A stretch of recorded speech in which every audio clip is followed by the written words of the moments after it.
Pengadilan Negeri Surabaya yang memeriksa dan memutus perkara pidata pada tingkat pertama dengan nomor perkara 666-PDTG-2024-PN Surabaya pada hari Kamis 28 Maret 2024 akan segera dimulai. Para pihak yang bersengketa dipersilakan memasuki ruang sidang.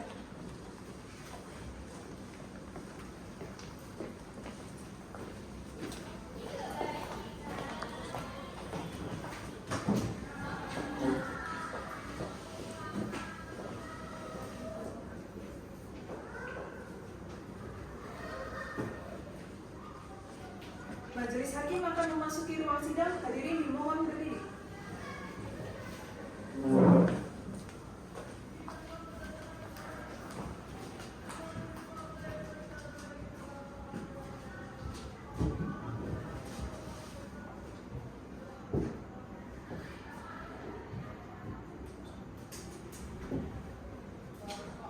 Hadirin dipersilakan duduk kembali.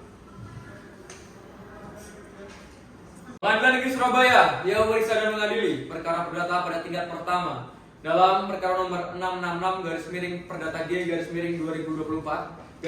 Pengadilan Negeri Surabaya antara Shalom Adian Saputra sebagai penggugat dengan Rizka Dian Saputri sebagai tergugat pada hari Kamis 28 Maret 2024 dibuka dan tertutup untuk umum.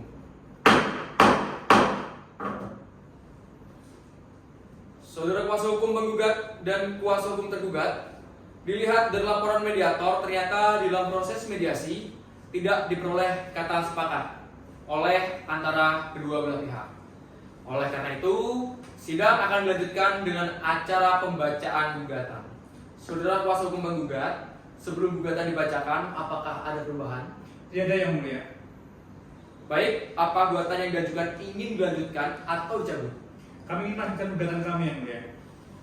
Baik, silakan dibacakan surat gugatannya. Baik, Yang Mulia.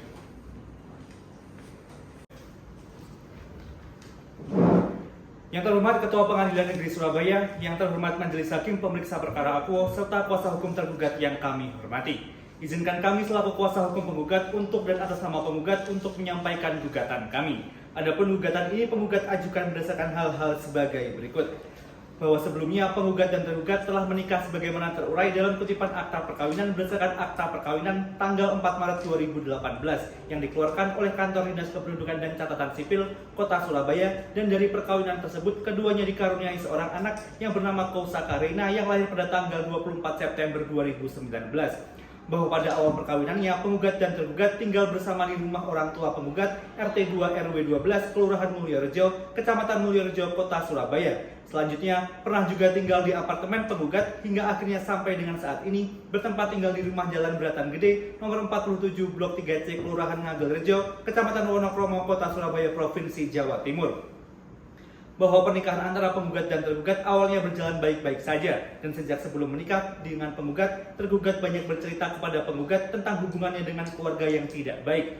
Bahwa selanjutnya pada tahun 2018 setelah menikah, saat penggugat dan tergugat tinggal di apartemen penggugat, keluarga tergugat menjadi sering sekali datang ke apartemen penggugat. Hampir tiap minggu adik kakak ipar atau ponakan hingga sampai berkumpul 5-6 orang datang ke apartemen penggugat dari pagi sampai malam. Yang hal ini membuat penggugat tidak nyaman dan tidak bisa beristirahat. Bahwa atas permasalahan tersebut penggugat serta pernah memperingatkan tergugat agar jam kunjungan jangan terlalu lama karena penggugat merasa tidak nyaman dan terganggu akan tapi hal tersebut tidak digubris oleh tergugat. Bahwa setelah melihat kedekatan tergugat dan keluarganya, awalnya penggugat hanya menganggap ada sesuatu yang tidak sinkron dengan cerita tergugat sebelum menikah, karena pada saat itu penggugat belum menyadari atau mengetahui karakter asli tergugat yang ternyata suka menyampaikan cerita-cerita yang tidak benar untuk mencari simpati dari orang lain agar mengasihani dirinya atau playing victim.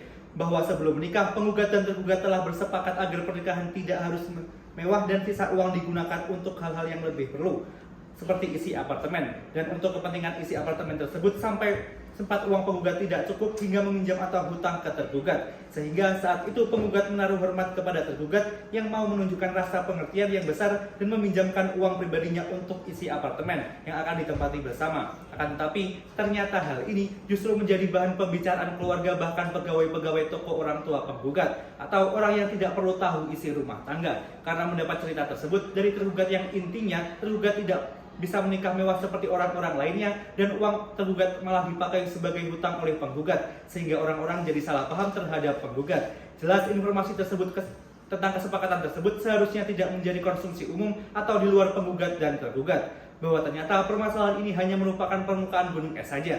Karena setelah itu penggugat mulai memahami sifat asli tergugat yang suka mengumbar urusan rumah tangga keluar rumah bahkan ke media sosial dengan cara memposting story atau mengirimkan rekaman penggugat ke orang-orang dan membicarakan hal-hal buruk yang belum tentu benar ataupun fitnah untuk memperoleh simpati dan dikasihani orang lain atau playing victim. Penggugat berkali-kali mencoba dengan segala cara untuk menasihati tergugat, termasuk mengancam mengurangi biaya bulanannya agar tergugat mengubah sikapnya. Akan tetapi justru nasihat penggugat tersebut tidak digubris dan malah dijadikan bahan percekcokan oleh tergugat untuk menjelek-jelekkan penggugat. Selanjutnya, bahwa pada awal tahun 2019 tergugat mulai hamil pada saat itu. Penggugat berusaha mencukupi kebutuhan tergugat, termasuk belanja dan memasak serta untuk sekedar membersihkan rumah penggugat dibantu oleh rumah penggugat atau asisten rumah tangga ibu penggugat. Karena saat itu tergugat lebih banyak rebahan dan tidak melakukan pekerjaan rumah.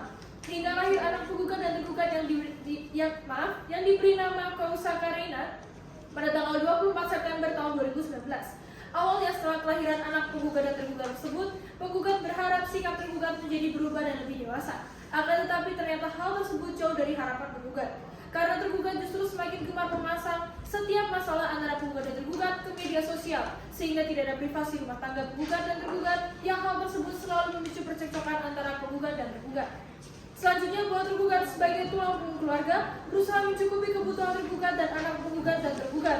Akan tetapi tergugat selalu mengeluh kepada keluarga penggugat dengan mengatakan tidak punya uang dan seolah-olah tidak diberi nafkah oleh penggugat dengan tujuan mencari simpati dari keluarga penggugat, termasuk orang tua penggugat, sehingga penggugat sering mendapat teguran dan sindiran dari keluarga penggugat. Seolah-olah penggugat bersikap pelit kepada keluarga, padahal penggugat sebagai suami telah berusaha memberikan nafkah yang terbaik dan lebih dari cukup kepada tergugat, sekitar 11 juta per bulan. Termasuk uang bensin untuk tergugat sendiri sebesar 1 juta rupiah per bulan. Di luar biaya-biaya lain yang ditanggung sendiri oleh penggugat seperti antara lain asuransi dan biaya keperluan sehari-hari penggugat. Bahwa karena terlalu merasa tidak cukup dengan nafkah yang diberikan oleh penggugat, maka penggugat pernah memberikan modal sebanyak 6 kali kepada tergugat untuk membuka usaha sendiri. Akan tetapi justru berakhir dengan hutang yang besar dan tidak jelas penggunaannya, sehingga penggugat harus menyelesaikan pembayaran hutang tersebut. Selanjutnya, bahwa sekitar pada tahun 2020, rumah tangga penggugat dan tergugat kondisinya sudah semakin buruk dan tidak harmonis, sehingga penggugat selalu merasa tidak tenang hidup dengan tergugat. Saat itu penggugat mengalami kekosongan sehingga sempat diisi oleh perempuan lain, yang kemudian penggugat merasa bersalah dan mengakui sendiri hal tersebut kepada tergugat. Akan tetapi justru sikap tergugat menyebarkan hal tersebut ke sosial media serta melaporkan kepada keluarga penggugat dengan ditambahkan cerita-cerita tentang kejelekan penggugat yang tidak benar. Tidak hanya sampai situ saja, tergugat menelepon keluarga penggugat dan meminta mereka kumpul untuk memperoleh simpati serta untuk menghakimi penggugat. Bahwa saat itu tergugat tidak segan-segan menampar penggugat sampai lebih dari 20 kali dan berteriak-teriak memaki penggugat dengan kata-kata kotor sambil dalam posisi telepon dengan keluarga penggugat. Anehnya, saat telepon itu ditutup oleh tergugat langsung sujud di kaki penggugat minta maaf. Bahwa akibat peristiwa tersebut menyebabkan penggugat menjadi dikucilkan oleh keluarga penggugat dan penggugat kehilangan pekerjaan, hingga penggugat sampai menjalani 1 tahun 6 bulan sendirian tanpa dukungan dari keluarga dan orang terdekat. Sampai dengan penggugat mengiyakan semua yang tergugat inginkan dan penggugat berhenti melarang, meminta, menasihati karena sudah benar-benar 100% mati rasa. Sehingga akhir 2022, penggugat sudah putus asa dan berada dalam tekanan tergugat yang selalu menjelekan penggugat sampai dengan saat ini. Bahwa akhir-akhir ini keluarga penggugat mulai sadar dengan sikap tergugat yang telah diadu domba oleh tergugat dan mengetahui keberadaan sifat tergugat yaitu suka playing victim, serta menjadikan anak atau dirinya menjadi senjata agar dikasihi oleh banyak orang. Sehingga keluarga penggugat meminta maaf kepada penggugat karena sebelumnya tidak memahami posisi dan kesabaran penggugat selama ini. Karenanya penggugat bertekad untuk mengakhiri hubungan antara penggugat dan tergugat untuk kebaikan bersama antara penggugat dan tergugat serta keluarga penggugat yang dengan terpenting untuk kebaikan anak penggugat agar tidak selalu menyaksikan pertengkaran kedua orang tuanya atau penggugat dan tergugat. Bahwa selain itu yang membuat penggugat kecewa dengan tergugat adalah sikap tergugat kepada orang tua penggugat, selalu membantah dan kurang ajar, bahkan cenderung menjauhkan anak penggugat dari keluarga penggugat, khususnya orang tua penggugat, karena tergugat mau menyerahkan anaknya kepada orang tua penggugat hanya pada saat tergugat punya suatu keperluan keluar rumah yang tidak bisa mengajak anak dan tidak bisa menitipkan anaknya ke keluarganya. Sehingga kondisi ini semakin membulatkan tekad penggugat untuk memutuskan tali perkawinan atau perceraian tergugat karena percekcokan tersebut saat ini sudah tidak hanya terjadi antara penggugat dengan tergugat saja, akan tetapi juga melibatkan keluarga dan orang tua penggugat. Bahwa pasal 33 Undang-Undang Nomor 1 Tahun 1974 tentang perkawinan atau Undang-Undang Perkawinan secara jelas menyebutkan bahwa suami istri wajib saling mencintai, menghormati, setia, dan memberi bantuan lahir batin yang satu kepada yang lain. Akan tetapi, hal ini tersebut sudah tidak dapat penggugat temukan dalam perkawinan penggugat dan tergugat. Bahwa dalam rumah tangga penggugat dan tergugat sudah tidak ada komunikasi yang baik, sehingga percekcokan atau permasalahan dalam rumah tangga penggugat dan tergugat ini sudah tidak dapat didamaikan kembali. Dengan kata lain, antara penggugat dan tergugat sudah tidak dapat hidup rukun sebagai suami istri dan penggugat sudah mati rasa terhadap tergugat. Karenanya, tujuan perkawinan yaitu untuk membentuk keluarga rumah tangga yang bahagia dan kekal berdasarkan ketuhanan yang Maha Esa, sebagaimana dimaksud pasal 1 Undang-Undang Perkawinan. Jelas tidak dapat tercapai dalam kondisi rumah tangga penggugat dan tergugat saat ini. Bahwa diajukan gugatan ini oleh penggugat dengan mendasarkan pada ketentuan pasal 19 huruf F Peraturan Pemerintah Nomor 9 Tahun 1975 tentang pelaksanaan Undang-Undang Nomor 1 Tahun 1974 tentang perkawinan yang menyebutkan antara suami dan istri terus-menerus terjadi perselisihan dan pertengkaran dan tidak ada harapan akan hidup rukun lagi dalam rumah tangga, karena penggugat menilai bahwa penggugat dan tergugat sudah tidak dapat hidup rukun dan berdampingan sebagai suami istri, sebagaimana yang dimaksud pasal 39 ayat 2 Undang-Undang Perkawinan. Karenanya, perkawinan penggugat dan tergugat harusnya dinyatakan berakhir atau dinyatakan putus karena perceraian. Bahwa berdasarkan hal tersebut di atas, karena penggugat memohon agar perkawinan antar penggugat dengan tergugat sebagaimana terurai dalam kutipan akte perkawinan berdasarkan akte perkawinan tanggal 4 Maret 2018 yang dikeluarkan oleh Kantor Dinas Kependudukan dan Catatan Sipil Kota Surabaya, dinyatakan putus karena perceraian berdasarkan seluruh akibat hukumnya. Dan guna keperluan pencatatan putusan perkara akwo di data kependudukan dan catatan sipil, untuk itu mohon pula agar berkenan memerintahkan kepada para pihak yakni penggugat dan tergugat untuk segera menyampaikan satu helai salinan putusan perkara ini setelah mempunyai kekuatan hukum yang tetap kepada Dinas Kependudukan dan Catatan Sipil Kota Surabaya agar dicatat dalam daftar register perceraian yang diperuntukkan untuk itu. Berdasarkan alasan-alasan hukum tersebut di atas, maka penggugat memohon kehadap yang terhormat Ketua Pengadilan Negeri Surabaya dan untuk Majelis Hakim Pemeriksaan Perkara Akwo untuk berkenan memeriksa dan memutuskan perkara Akwo sebagai berikut.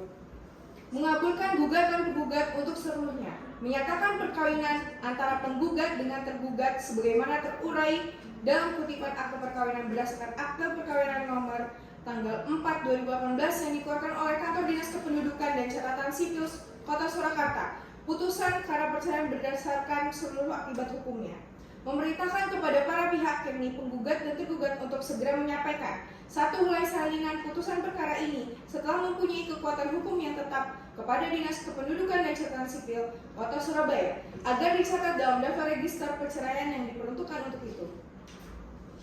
Membebankan biaya perkara menurut hukum, atau apabila yang terhormat Ketua Pengadilan Negeri Surabaya dan atau Majelis Hakim Pemerintah Perkara Akwo dalam perkara ini berpendapat lain, dengan hormat putusan yang seadil-adilnya.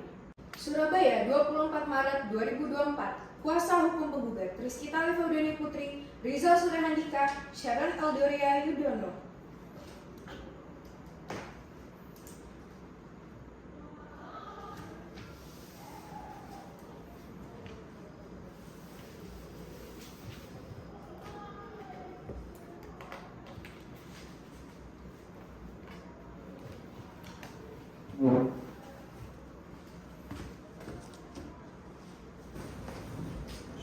Berikut salinannya yang mulia.